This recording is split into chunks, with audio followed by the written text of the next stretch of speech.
time to look at China, James, and we know that relations between the two countries, they're not as bad as they were a couple of years ago. They are still pretty icy, though, and they could be set to change in a big way because of Donald Trump's approach to China, particularly when it comes to what he considers to be the unfair trade relationship. What do you think that could mean in terms of the US and its relationship with China?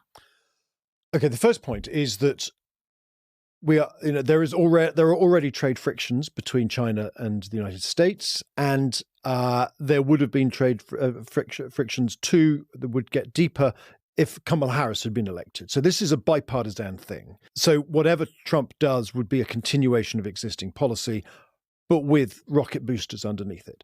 And by that primarily is his threat to impose 60% tariffs on Chinese goods entering the US market. Now, if that's what he does, the potential there is for a trade war, and then the potential for a trade war that engulfs the global economy. Many countries around the world, if this happens, are going to have to make choices.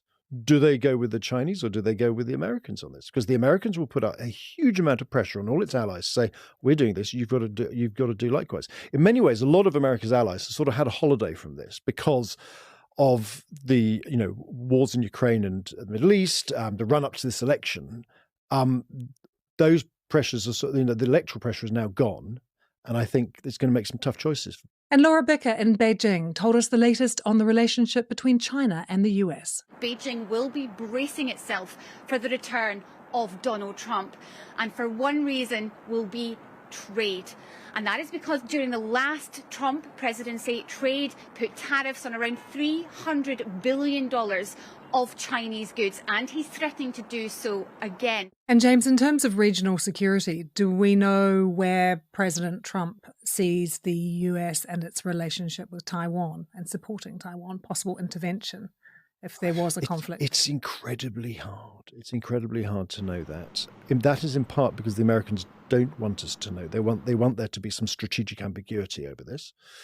But also, we don't know whether or not Donald Trump actually will live up to his word of saying, I'm not going to start new wars. He's great.